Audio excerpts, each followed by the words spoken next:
next example is what? Now using bulk binding in sports collection. Bulk binding in sports collection, what is that? For all support the sports collection. In earlier releases of the PLSQL did not allow the sports collection to be used with the for all statement. Okay, the sports collection in earlier part we are not using it. If the save exception keyword was not specified, the statement was terminated when the first detected element was encountered. Okay. In earlier releases, sports collection is not present.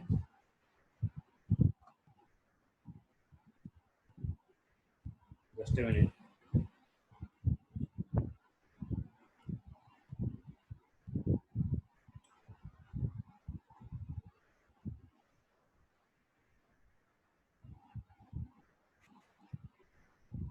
If the save exception keyword is not specified, if you are not specified, अगर आप कोई save exception keyword pass नहीं करते हो, the statement was terminated when the first delete element was encountered. When you delete a particular element, so at that timing it shows an exception.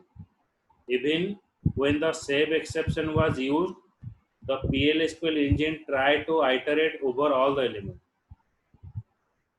The substantially degraded the performance of DML operation if the relative percentage of the deleted element was high.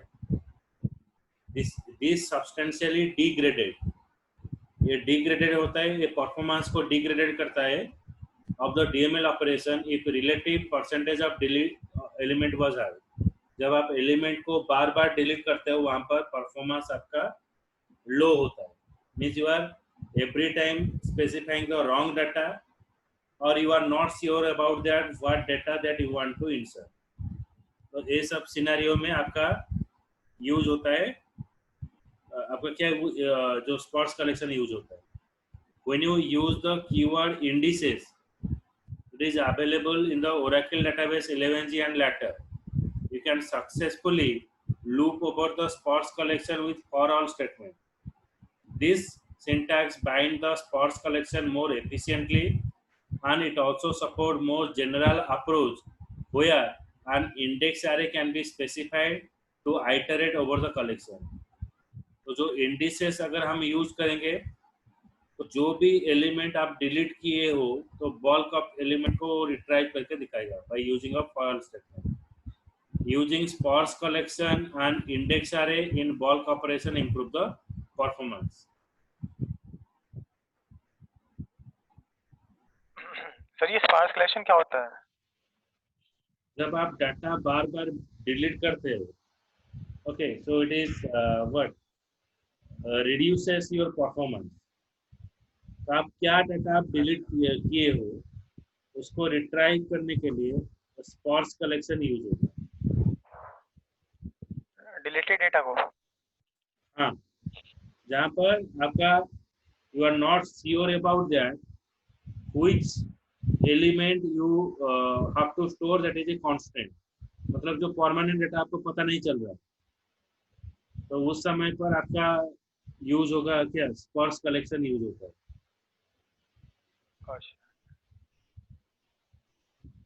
ठीक है sir.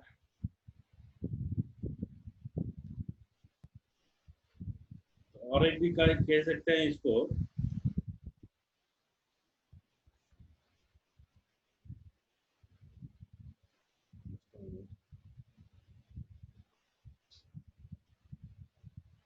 इसलिए यहाँ पर क्या होता है ना, जो मल्टीपल डाटा को आपको रिट्राइव करने के लिए इंडिसेस यूज होता है. इधर इंडिसेस के मतलब में आप एलिमेंट रिट्राइव कर सकते हो. जैसे कि आपका क्या है, आप जो कलेक्शन जब यूज करते हो, collection means what, it is store the multiple element. तो कलेक्शन में दो तरह का डेटा रहता है, एक है परसिस्टेंट डाटा और एक है नॉन परसिस्टेंट डाटा. तो परसिस्टेंट डाटा में क्या रहता है ना, नेस्टेड टेबल, जो टेबल में डाटा स्टोर होता है. एक होता है वर्चुअल आरे। नॉन परसिस्टेंट में क्या रहता है ना, एसोसिएटिव आरे, ये सब एलिमेंट रहता है आपका। समझ में क्या क्या वैल्यू रहता है आपका? कलेक्शन जो है, persistent array, हाँ जी, कलेक्शन है वो, collection is of two type, one is okay, persistent, another is non persistent। ठीक है जब आप persistent यूज करते हो, persistent में आपका क्या रहता है ना, नेस्टेड टेबल रहता है। जब आप मल्टीपल डाटा रिट्राइव करते हो, नेस्टेड टेबल एक रहता है और एक रहता है वर्चुअल आरे एक रहता है। जो नॉन हाँ परसिस्टेंट डाटा है वो एसोसिएटिव डाटा, एसोसिएटिव आरे का एलिमेंट है। समझ में आया? सर वर्ड तो समझ में आ रहा है, लेकिन पूरी तरह समझ नहीं आ रहा है, क्लियर हो गया, हाँ, पूरी तरह क्लियर नहीं हो रहा है सर। अच्छा, परसिस्टेंट डाटा ये पता चला। कलेक्शन कितना प्रकार का है? हाँ जी, 2 तरह के बताया सर आपने, क्या है? एक persistent एक नॉन persistent जो है सर, परसिस्टेंट क्या है? जो हमेशा रहते हैं, डेटा अवेलेबल रहते हैं। परसिस्टेंस का मतलब है, persistent collection are those which physically store the collection structure. मतलब जो एलिमेंट और मल्टीपल एलिमेंट जो आप स्टोर कर रहे हो उसका एक फिजिकल लोकेशन रहता है, physically it is present, physically store the collection structure with data into the database and can be accessed again if needed। समझ में आया? persistent collection means your elements or sorry your data is present physically, okay, okay and जब भी आपका जरूरत होगा वहां से हाँ हाँ, डाटा आप रिट्राइव कर सकते हो, ओके सर, ओके। उसमें हम यस यूज सर, करते हैं क्या, nested table. Hmm, nested table में क्या होता है, nested table are persistent collection which means they can be stored into the database and can be reused। database में स्टोर होगा और आप इसको हाँ जी, रीयूज कर सकते हो। ठीक है sir, nested table has no upper limit on the row, thus they are unbounded collection। nested table are initially dense but can become sparse through the deletion। sparse का मतलब हम बताएंगे फिर से। तो नेस्टेड टेबल में क्या होता है ना, it is A persistent collection, physically data store होता है and can be store in the database. आप आपका जब भी जरूरत होगा आप यूज कर सकते हो। तो ठीक सिमिलर है, वे जो भी आ रहे हैं वर्चुअल आ रहे, सिमिलर टू ए हाँ जी, nested table variable, it is size array and also persistent collection. Nested table virtual array में डिफरेंस क्या है? नेस्टेड टेबल में जो आप एलिमेंट स्टोर करोगे it is not having any upper limit, आप जितना चाहोगे उतना डाटा स्टोर कर सकते हो। लेकिन वर्चुअल आरए में क्या है ना, you store the data having that is having a limitation. Programming में क्या होता है, जब आप आरए यूज करते हो, आरए का एक पर्टिकुलर साइजेस रहता है, हाँ जी, पता है कि नहीं? सो इन्हें हाँ जी सर, प्रोग्रामिंग, सी प्रोग्रामिंग, तो आरए में एक हाँ पर्टिकुलर स्ट्रक्चर रहता है, ओके। तो उसमें क्या हाँ जी, होता है, आपका फिक्स सेट ऑफ वैल्यू आप रिट्राइव करोगे। तो ये क्या है, उसका साइज पहले से डिक्लेयर कर देते हैं। हाँ हाँ, it is similar to a nested table, variable size array, also persistent collection, thus they can be created in the database as well as the PL/SQL block। आपका जो एसोसिएटिव array है वो नॉन परसिस्टेंट डाटा है। unlike the okay, nested table, the virtual array, associative array are non-persistent collection, thus they cannot be stored into the database। वो database में store नहीं होता है। जैसे कि आपका एनोनिमस ब्लॉक होता है, तो आप एक हाँ बार जी, लिखिए, आपका डाटा मिल गया, फिर से आपको डाटा चाहिए, फिर से वो प्रोग्राम लिखना पड़ेगा। हाँ समझ? जी, हाँ जी सर, वो नॉन परसिस्टेंट डेटा हो गया इसके अंदर। हाँ, since they cannot be stored, hence they cannot be reused, but they are available in the PL/SQL block for the session का मतलब है जब आप आईडी लॉगिन करते हो, जब तक आपका आईडी है तब तक आपका वैल्यू है। समझ में आया? हाँ जी सर, कैशे मेमोरी की तरह हो गया सर एक तरह से। हाँ, जब तक यूज करेंगे तब तक कैशे मेमोरी की तरह से हो गया ना एक तरीके से। जब तक यूज करेंगे तब तक रहेगा, उसके बाद बंद कर सिस्टम को या प्रोग्राम से एग्जीक्यूट होते बाहर तो वो डिलीट हो जाएगा अपने आप से मेमोरी से। अच्छा सर, ये कुछ टर्म्स मैं, चलो ठीक है पहले बताइए बात। क्या है? फंक्शन बेस्ड इंडेक्स क्या होता है सर? फंक्शन बेस्ड इंडेक्स, हाँ जी। फंक्शन में आप यूज करोगे मतलब क्या है, इंडेक्स नंबर के मदद से एक फंक्शन से वैल्यू आप रिट्राइव करोगे। अच्छा ठीक है सर। समझ में आया? हाँ जी।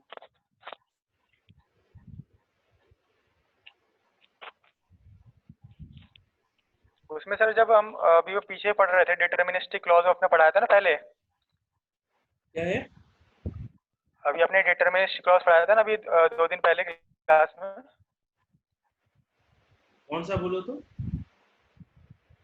सर डिटर्मिनिस्टिक क्लॉज पढ़ाया था ना आपने एक। हाँ, डिटर्मिनिस्टिक, हाँ। हाँ, तो उसके अंदर एक लाइन थी, इसमें फंक्शन बेस्ड इंडेक्स और मैटेरियलाइज व्यू के बारे में बता रखा था, वो क्लियर नहीं हो रही थी लाइन मेरे को। इंडेक्स का मतलब क्या है? Index is, it is a locator where your value is store. Okay, so listen everybody, हम मतलब सब लोग सुनो क्या है। जब आप, जैसे कि आप कोई भी बुक ओपन करते हो उसमें एक समरी रहता है। ओके, हाँ जी। तो समरी में क्या है, आप कौन सा चैप्टर किस पेज में है, आप इंडेक्स नंबर देखकर जा सकते हो। हाँ जी। तो इंडेक्स का काम वही है। जैसे कि आरए में एक इंडेक्स नंबर होता है। आरए में क्या होता है, एक मेमोरी को आप ग्रुप ऑफ ब्लॉक में डिवाइड करते हो, मतलब एक ही लोकेशन में आप मल्टीपल वैल्यू स्टोर करते हो। Got it? तो हाँ जी। जब भी आपको कोई भी वैल्यू चाहिए, आप इंडेक्स नंबर के मदद से आप वो वैल्यू आप रिट्राइव कर सकते हो। हाँ जी। ओके, तो similar way, the default type of index is a what? Uh, it is a just like a tree structure. Function based index on the other hand, it is an index that is created on the result of function or expression. Okay, तो जो Oracle में क्या होता है ना, जो result आपको आएगा फंक्शन से, तो फंक्शन में क्या होता है, आप मल्टीपल पैरामीटर लेते हो वैल्यू रिटर्न करने के लिए। तो वो जो वैल्यू को आपको इंडेक्स बेसिस में स्टोर करने के लिए आपको फंक्शन बेस्ड इंडेक्स चाहिए। तो function based index on the other hand is an index that is created on the result of function और एक्सप्रेशन। तो हम जो इंडेक्स बनाते हैं, जो इंडेक्स हम कहाँ पर बनाते हैं, कॉलम नेम में, जो इंडेक्स चैप्टर में ओरेकल में पढ़े थे, प्राइमरी की एक ही इंडेक्स है। समझ में आ रहा है कि नहीं? जो वैल्यू यूनिक है उसमें हम इंडेक्स डिफाइन कर सकते हैं। मतलब इंडेक्स मतलब क्या है, आइडेंटिफायर है। समझ में आया? हाँ जी। So we define a index on a column, and you need to mention the value exactly for the index to use. Okay, जैसे कि आप एग्जांपल एक ले सकते हो, जैसे कि हम एम्प्लॉय आईडी को एक इंडेक्स हम डिफाइन करेंगे। ओके, हाँ जी। तो that is what, that is A index number. हाँ जी। अच्छा, और एक हम इंडेक्स हम यूज करते हैं, कोई भी आइटम। ओके, सबको सुनाई दे रहा है तो? हाँ सुशील, जी। मुस्कान, आकाश, यस सर। तो देखो फंक्शन बेस्ड इंडेक्स क्या है, और एक मैं बता रहा हूँ, और एक सिंपल सा एग्जांपल में ले रहा हूँ। जैसे कि आप इंडेक्स, इंडेक्स कहाँ पर डिफाइन होता है, एक कॉलम में डिफाइन होता है इंडेक्स। ओके, जैसे कि आप एम्प्लॉय आईडी मान लो, और आपका जो जो वैल्यू आपका यूनिक है वहां पर हम इंडेक्स डिफाइन कर सकते हैं। लेकिन मैं एक टेबल डिफाइन कर रहा हूं जिसमें है product ID, product name, then product amount. Okay, amount जो डिफाइन किया गया है एक प्रोडक्ट के लिए, तो सभी प्रोडक्ट का अमाउंट डिफरेंट डिफरेंट होगा, है कि नहीं? जो एक आप कोई भी शॉप में आप जाते हो, उसमें जो प्रोडक्ट रहता है वो प्रोडक्ट का क्या है ना, जो प्राइस है वो डिफरेंट रहता है। तो मैं अभी क्या करूंगा, जो प्राइस जो मेरे पास है, तो मैं देखूंगा मेरा जो आइटम है उसका एवरेज प्राइस क्या है। तो मैंने क्या डाल दिया, average function then price. Okay, तो एवरेज फंक्शन एक डिफाइन किया। तो ये जो फंक्शन को एवरेज फंक्शन, इसको मैंने एक इंडेक्स में पास कर दिया। मैंने कॉलम को पास किया index, but here we define the index on a function average then price.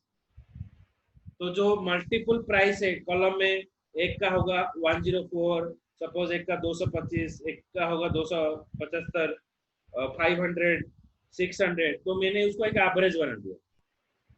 Average बनाकर उसको मैं वो टेबल में मैं इसको इंडेक्स बनाऊंगा। तो that is called the function based index. समझ में आया? Index basically it is use for a column. Okay, जो इंडेक्स आप बनाते हो, so you are defining a index on a column, but here we define a index for a function। Function के लिए मैं एक इंडेक्स बनाऊंगा। जैसे कि और एक भी क्वेरी में बता रहा हूँ, for example if you index a column, suppose sale amount, मैं एक एग्जांपल ले रहा हूँ, sale amount on a sales table. Sales table में सेल अमाउंट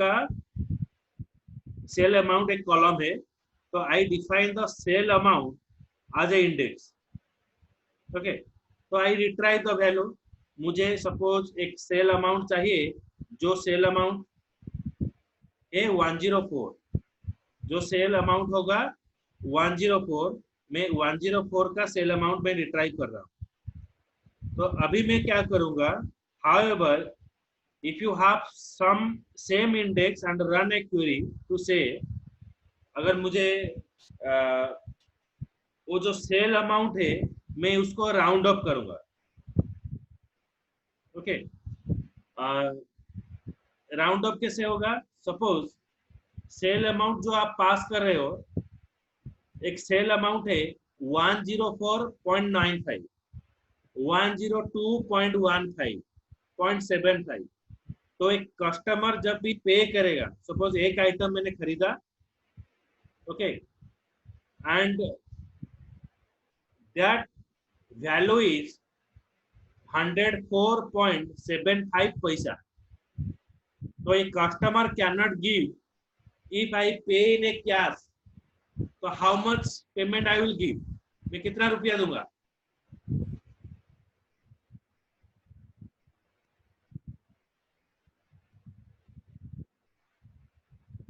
बोलो। सपोज मैं एक आइटम खरीदा, जो आइटम 104 रुपया 75 पैसा है, तो मैं जो पे करूंगा तो कितना पे करूंगा?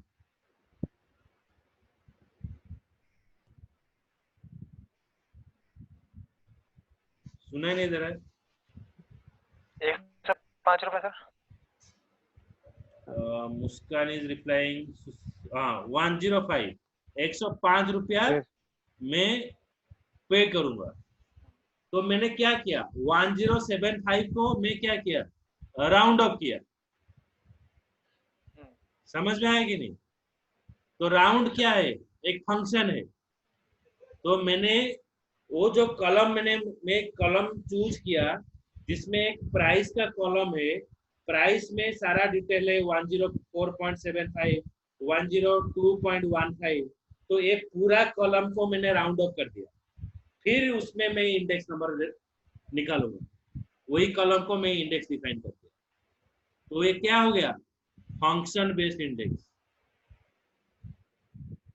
समझ में आया? ठीक है। हाँ जी। और किसका डाउट है? उसका सर हाँ बोलो राहुल। मटेरियलाइज्ड व्यू क्या होता है सर? इसका मटेरियलाइज्ड व्यू, सुनाई नहीं दे रहा है अच्छी तरह से, क्या बोलो? Materialised view. टाइप करके लिखो, चार्ट में लिखो, सुनाई नहीं दे रहा।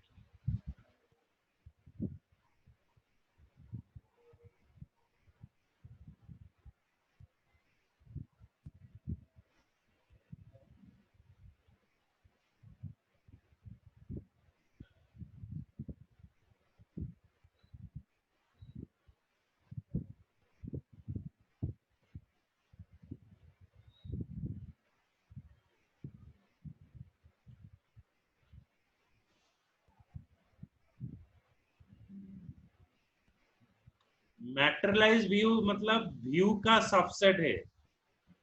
ओके, मैं वहां पर जा रहा हूँ। मैटेरियलाइज व्यू से जाने से पहले ये जो फंक्शन बेस्ड इंडेक्स और थोड़ा क्लियर करता हूँ आपको।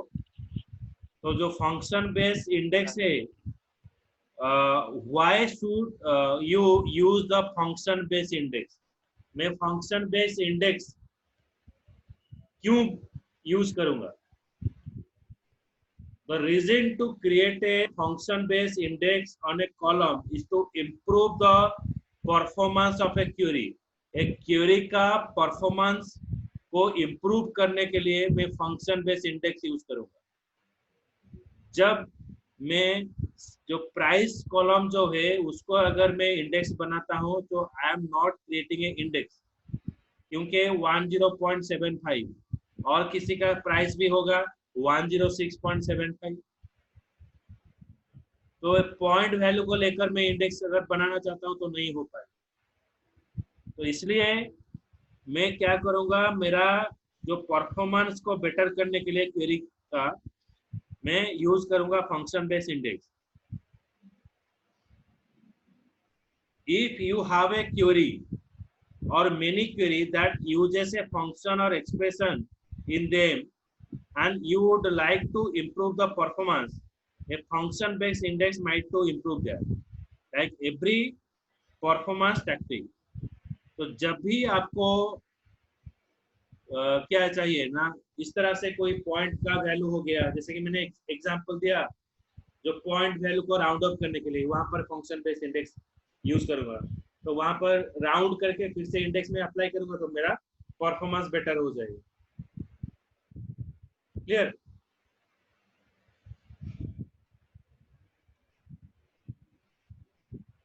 तो नेक्स्ट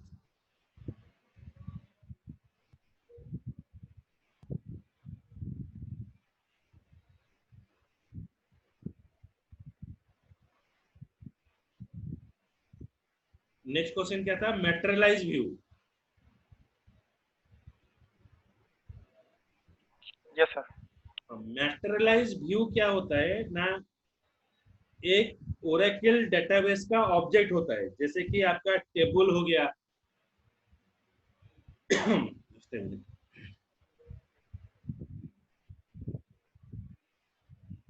जैसे कि आपका टेबल हो गया और आपका view, trigger, so these are called as the object of a database।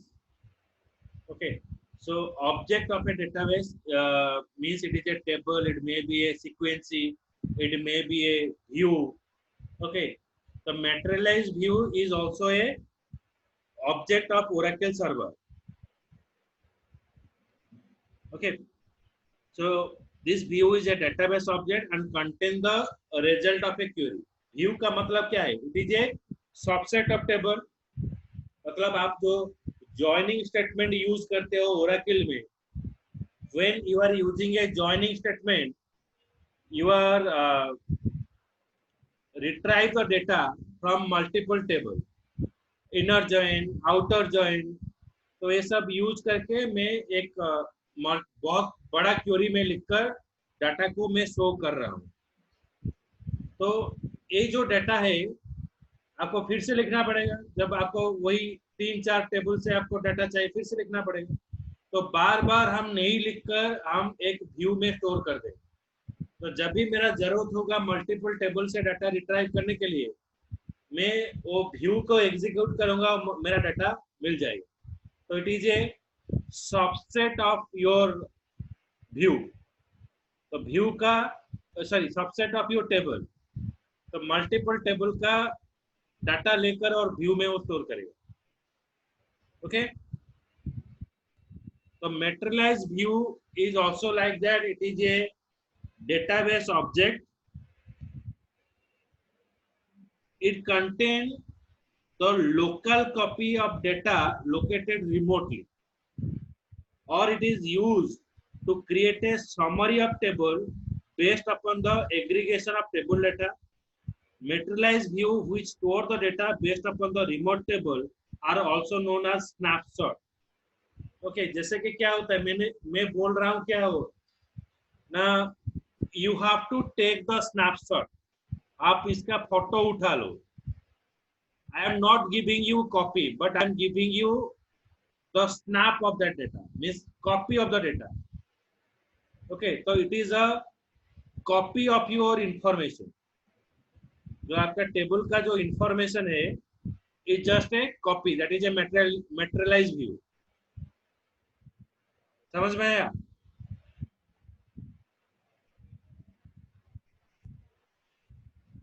Okay, we store the data from a remote table. ये जो मेटेरियलाइज्ड व्यू में क्या रहता है ना, आपका व्यू रहता है।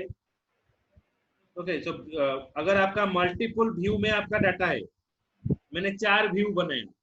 व्यू में क्या स्टोर होता है, मल्टीपल टेबल से डाटा स्टोर होता है। अभी मैं मल्टीपल व्यू से डाटा रिट्राइव करूंगा। मल्टीपल व्यू से अगर डाटा रिट्राइव करूंगा तो मुझे मेटेरियलाइज व्यू चाहिए। समझ में? जैसे कि कोई भी दुकान एक मेटेरियलाइज व्यू है। उस दुकान में क्या होता है ना, आपका लॉक्स का शॉप मिलेगा, सिंथल का मिलेगा, समझ में आया, पतंजलि का मिलेगा। इसका मतलब नहीं है वो पतंजलि का वेंडर है, वो लक्स का वेंडर है। ओके, जैसे कि और एक कोई दुकान में जाओगे जहाँ पर थम्सअप का एक बोर्ड लगा होगा, मतलब वहां पर थम्सअप अवेलेबल है। वहां पर रियली आपको पेप्सी चीज मिलेगा, जहाँ पर पेप्सी है वहां पर पेप्सी मिलेगा, थम्सअप नहीं मिलेगा, वही सीरीज ब्रांडेड, वही चीज से रहेगा। Clear? So that is what, that is called as your materialized view। मतलब मल्टीपल व्यू से डाटा लेकर वहां पर स्टोर होगा, means it is called as the remote collection और remote of the data.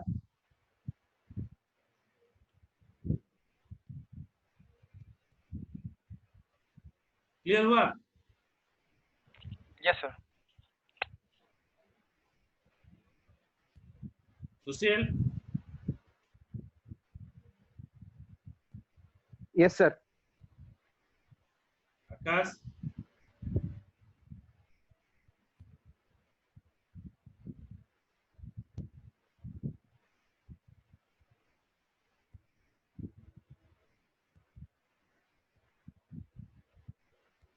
Just a minute.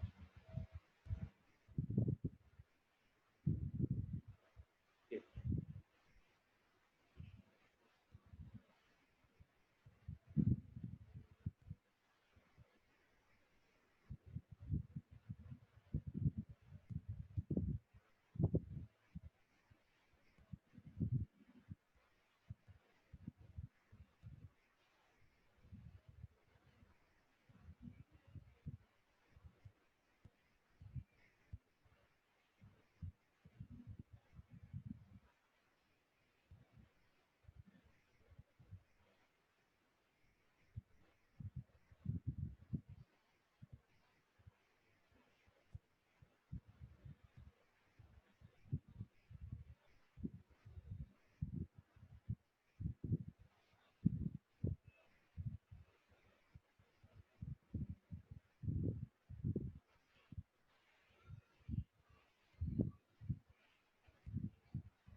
एक minute.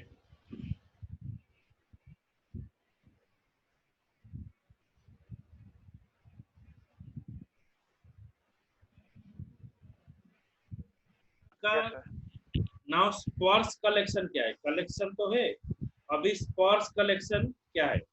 तो स्पर्श कलेक्शन को हम बोल सकते हैं, in other word it is A dense collection. A collection is said to be dense or sparse collection if all the row between the first and last are defined and given a value, and a collection in which rows are not defined and populated sequentially are called as the sparse collection. Okay, तो sparse collection का मतलब क्या है ना? जो आप रो retrieve कर रहे हो, the row between first and last, आपका जो टेबल का जो रो है, फर्स्ट और लास्ट जो रो है, okay, the rows between the first and last are defined and given a value. First और लास्ट जो रो है उसको लेकर आपका वैल्यू रिट्राइव होगा। जैसे कि जो प्रीवियस एग्जांपल था वहां पर हम फॉर यूज करते थे।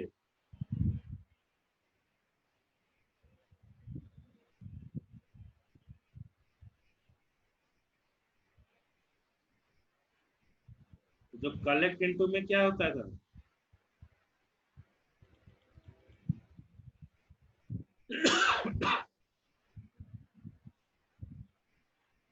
You are retrieve, it is giving a value between first and last, I in 1 to the V department. तो जितना डिपार्टमेंट्स आप पास करोगे उसके अंदर सारा वैल्यू आपको रिट्राइव करेगा। तो जहां पर आपका फर्स्ट और लास्ट एलिमेंट आपका वैल्यू यहाँ पर रिटर्न करेगा। जैसे देखो ये 100 से 104, तो it is retrieve A record. First position क्या है? इट इज यहाँ पर फॉर लूप जब आप यूज करोगे तो ये हो गया फर्स्ट, यहाँ पर हो गया लास्ट। लास्ट मतलब वो रिप्रेजेंट करेगा 104। समझ में आया? तो फर्स्ट हो गया 100, आपका लास्ट हो गया 104। उसके अंदर जो डेटा है वो सब डेटा आपको रिट्राइव करेगा स्पर्श कलेक्शन में। तो collection is said to be dense or sparse if all the row between first and last are defined and given a value, and a collection in which rows are not defined and populated sequentially are called as the sparse। यानी इसका मतलब क्या है ना? in which row are not defined, रो को हम define नहीं किए हैं। हम क्या डिफाइन किए हैं? 101 डिपार्टमेंट आईडी डिफाइन किए हैं, 101 और 104। तो 101 से 104 के अंदर जो भी रो है वो आपको रिट्राइव करके दिखाएगा। इट इज पॉपुलेटेड सिक्वेंशियली और कॉल्ड एज द स्पर्श कलेक्शन। समझ में आया क्या है?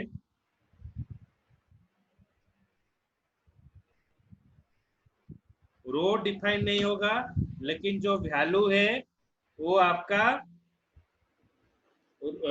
sequentially आपका रिट्राइव करेगा। sequentially the value is retrieved, so that is called as the sparse collection.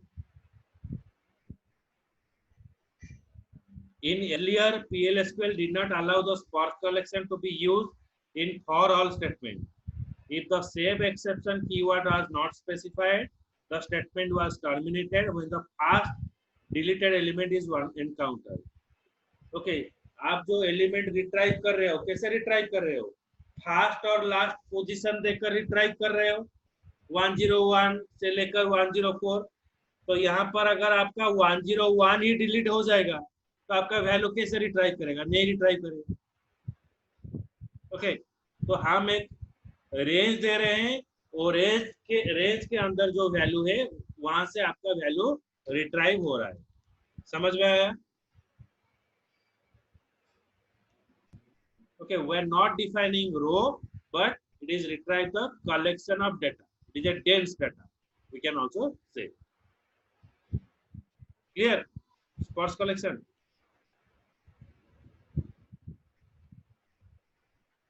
Yes, sir. Muskan? Yes sir yes sir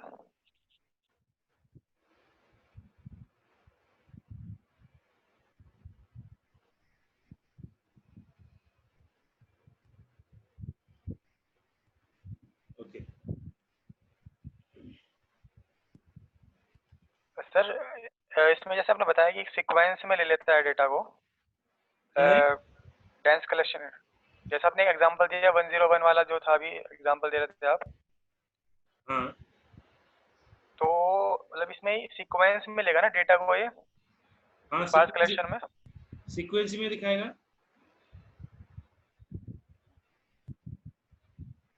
मतलब रो जैसे आपको, हमारे पास ये हाँ it is showing the data sequence, but we are not, it is not contain a row. मतलब आप identifier दे दें, वो आइडेंटिफायर के मदद से वो वैल्यू रिटर्न करें।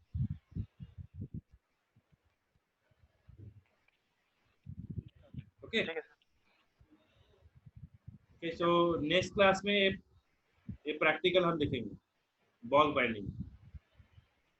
ओके, ओके पॉज करें। यस। अगर कोई डाउट होगा, डाउट रखना, मुझे पूछना नेक्स्ट क्लास।